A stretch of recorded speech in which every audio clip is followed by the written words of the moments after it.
taking three. Going for the St. Louis now. Oh no! Son of a bitch. You get your two? Yeah. Welcome back to the channel, everyone. Thotgor here, of course, and today we are going to take a look at some ranked battles, but not in the traditional sense. I want to talk specifically about the Mogami, because as all of you know, I am a staunch supporter of the Mogami. This is my favorite ship in the game. It's my favorite ship, purely from a historical standpoint. Nothing to do with how the ship plays in the game. But anyway, I want to talk about the Mogami because as you guys know, I play my Mogami in ranked battles. You know, it's the ship that I'm going to do the best in. So it's a ship that I take out. Now, I have always been taking out the 203, right? The 203 cannons. We can see it in this replay here. In this season of ranked battle, though, they have introduced some new maps. We're looking at one of them here, the Atlantic. There are some others as well, and specifically the new maps they introduced are a lot larger. Very, very large. And with the 203s, as you know, you only get a range of 15 kilometers. So it makes it a lot more challenging. Now, last season in ranked battles, I got up to rank 5, finished at rank 6. But I used the 203s the whole way, and my logic and my reasoning behind it was, well, the ranges of engagement during last season were usually 15 kilometers or less. Just took a little more skill to actually get in position to start making use of your guns, right? And that was fine because we didn't have these larger open maps. Yes, there was ocean, I know. But anyway, we didn't have a big map like Atlantic here. There's some others here that are new as well, and they're massive maps, right? And so it was really hard to get in close to use my guns, and you can see it right here. I'm struggling with this right now. I took a massive hit just trying to close the range to get some shots off, right? Final shots come in, and I'm dead, and it's over. So it was fairly frustrating. Now, I didn't give up just after, 1 or 2 battles. No, I played with the 203s for a while. We're looking at another prime example here of what, I had to face and deal with here. So, in the Mogami on Land of Fire. Now, Land of Fire is another larger battle, but generally speaking, you can get by because there's a lot more cover on Land of Fire. So you can get by with the 203s. It's just a little more tricky. Now, I'm in an unfortunate situation right here, right? Took a big hit from some ships behind me. Those are some battleships and some cruisers, but I'm more concerned with the destroyers in front of me because these guys, I figured, were the biggest threat to me, right? I have to maneuver away from them. I'm not able to now maneuver my ship to angle it against the battleships behind me. No, I have to angle against these destroyers, and this is what's going to lead to the downfall here. And it's something that is just really hard to deal with, especially in these ranked battles when you're dealing with random people at the higher ranks. Like right now, I think I'm only at rank 14 because I haven't played a whole lot of ranked battles as of yet. But at these higher ranks, well, higher, I guess, in terms of number only. But anyway, the quality of play isn't really there, right? It's not what I'm expecting, what I was used to when I was playing through from rank 10 to 5. So it's a little more difficult to count on people, and you're going to have to carry most of the weight, if not more of your normal weight, right? And it's really hard for me to do this with such a limited range. You can see right now, I'm dueling it off against this North Carolina. I'm trying to keep him in range. In order to keep him within range, though, I do eventually have to turn. And in order to eventually turn, I have to expose a broadside. Now, in this situation, I am using the island in front of me as cover as I'm making this turn, but there's another enemy battleship in the background, the Mogami over there, right? There he is there. And by turning and trying to maneuver away from the North Carolina, I think I'm so smart by using the island, can't be touched.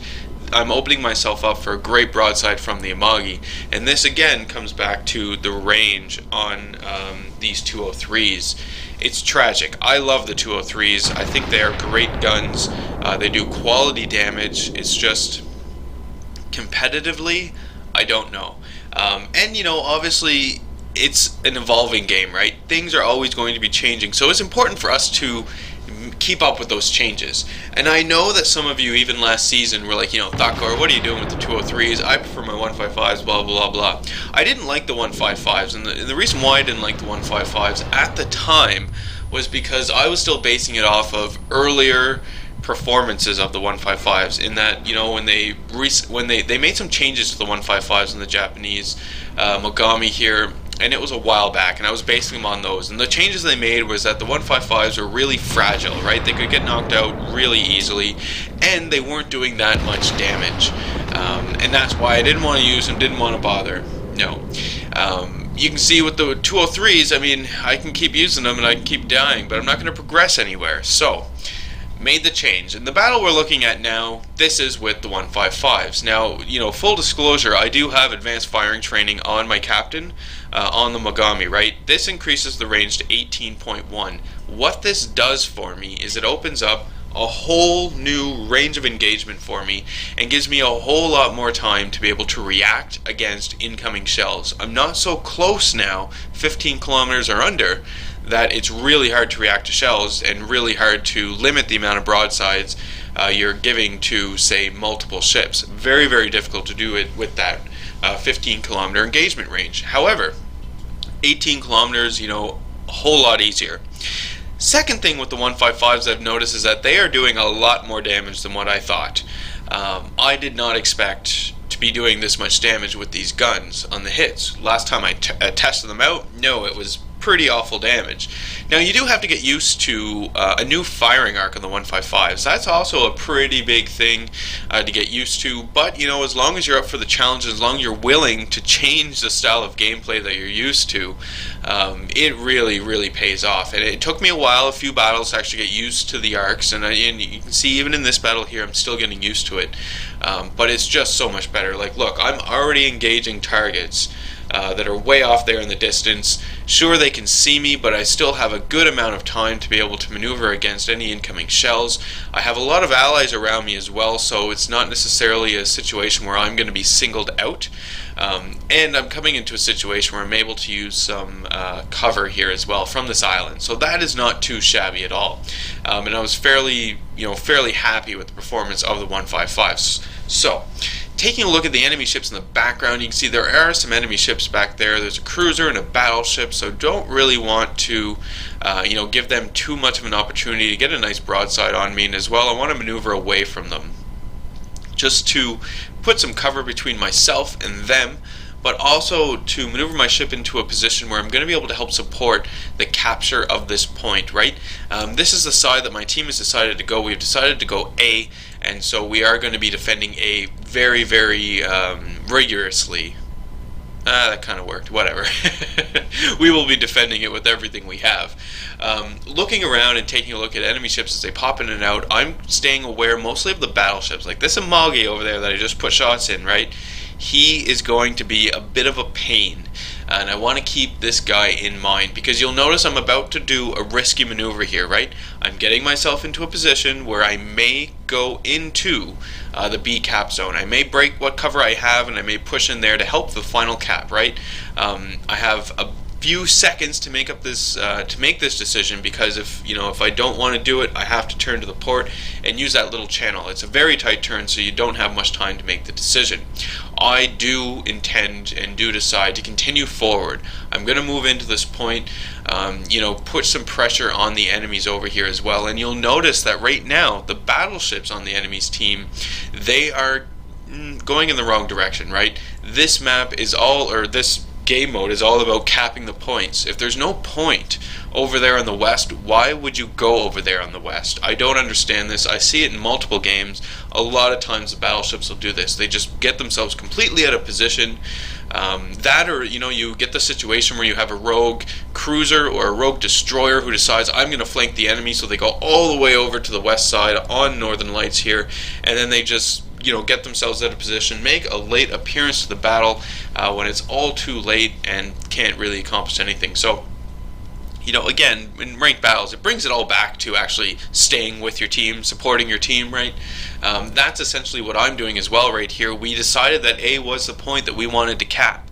So we have A, now I'm defending A. I'm waiting for an opportunity to essentially leave A and go support the capture at B. or at least if they, if my team doesn't have B by then, because there are still another number of enemy destroyers around here, right? There's an enemy destroyer right there, so immediately start putting shots into him. You can see the 155s go to work here, right? Just doing an amazing, incredible amount of damage. Now I am firing exclusively high explosive with the 155s, regardless of what target I'm shooting at, generally speaking. I'm still getting the hang of the firing arc, so I haven't really experimented with the armor piercing. For those though who have used 155s a lot more than say I have, and you have experience with the armor piercing, please share that with the comments below. I'd love to know. Give myself a little head start when I start experimenting with them. There we go. First kill, first blood, and enemy destroyer is gone. Now we have another enemy destroyer over here, so I can't really relax just yet. We need to start putting pressure on this guy. Keep in mind as well, like this is, standard play for cruiser, right? Obviously, cruisers, your job is destroyers. When you're in a fleet and whatnot, and you're shooting at targets of opportunity, suddenly a destroyer pops up, you need to start switching over to the destroyer. And that's another great thing about the 155s here as well. If a destroyer pops off way off in the distance, right? Because again, 18.1 kilometers is the range I have on these. If I see the destroyer pop off in the distance, well, hopefully I'll be able to take some shots off at that destroyer, and maybe even make that destroyer question whether or not he or she wanted to continue the push, right? So another benefit there. Now I did take a big hit, took a big hit from some enemy battleships over there, but there wasn't a whole lot I could do in that situation, and I was glad to trade off the hit points and not actually die. That was pretty fantastic. But now as well, I'm down to about 50% hit points, so I do have to be careful. Played a little more cautiously here as well, right? So you'll notice my team is capping B. We still have A. The enemies really aren't putting a whole lot of pressure on the cap zones at all. You can see that their battleships are still way out of position. We've got this guy way in the back. We've got another enemy ship over there on the west side. Like, what are these people doing? What are they thinking? We're capping B, so I'm going to continue to stick around the cap zones. It seems as though the enemy destroyers are really the only ships here who are concerned about the cap zones, and thankfully 2 of those enemy destroyers are gone. There's only 1 more remaining. So I'm going to the south of B now, taking a look at the enemy ships who are coming around this west side over here. Think to myself, wow, what are these people doing? We have both cap zones at this point, so if these guys just want to fight it out here while we're winning the battle, that's okay. I mean, I can go for a few more hits, a few more fires, a bit more damage done, right? Why not? There pops the last enemy destroyer. Now this guy, he's not necessarily too stupid, right? Still putting pressure on B, making me question my whole strategy of, getting lured into the trap of chasing down the enemies that are over there. I decide against it. You can see that I'm making a hard turn to starboard. I'm going into A, and this is the right call. Don't get too hung up on, going over, chasing down enemies who are putting themselves out of position and are essentially useless, right? It was Bonaparte, right? Napoleon Bonaparte, who said it's impolite to interrupt your enemy while they are making a mistake. True words were never spoken. If an enemy ship wants to take themselves completely out of position over there, don't chase them down and give them the opportunity to kill you, right? Just let them go over there. Wait until they realize what they've done wrong and start to try to save themselves or, get themselves back into position before you decide that these people are a threat and engage them. If they're driving away out of position, they are not a threat. If they're driving towards you and trying to get back into position, then yeah, that is a threat. So try and keep this in mind, and don't remind the enemy that they're making a mistake. Let them make their mistakes.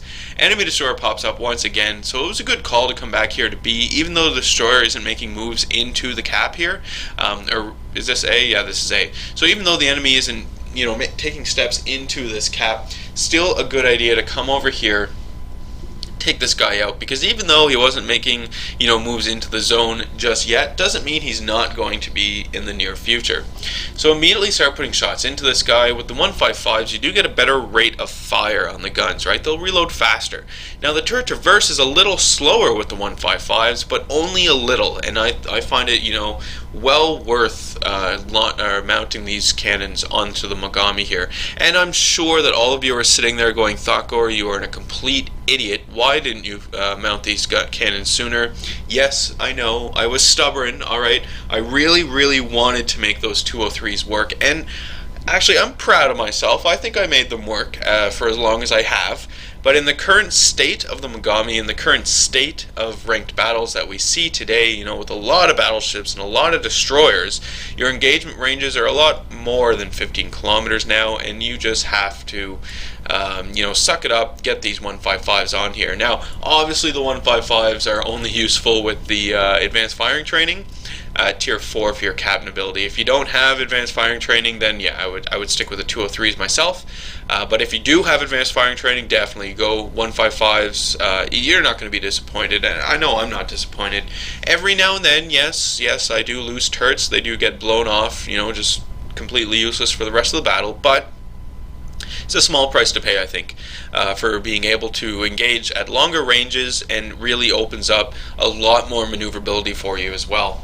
Another thing I would recommend, if you are, you know, in your ranked battles in a cruiser, you definitely want to have your Sierra Mike flag on, which gives you the speed boost. Yeah, that much more maneuverable. Anyway, you can see I have won the battle here, so it wasn't too bad. I was top of the team overall. You know, I'm only at rank 14 right now. Like I say, I haven't played ranked battles a whole lot, really sat myself down and done it, but it's already a little frustrating, to be frank. So I just have to, I guess, suck it up and do it, right? Anyway, hopefully guys you did enjoy the video here today. Hopefully it wasn't too redundant for those who already know that the 155s are you know, in fact, better, at least now anyway.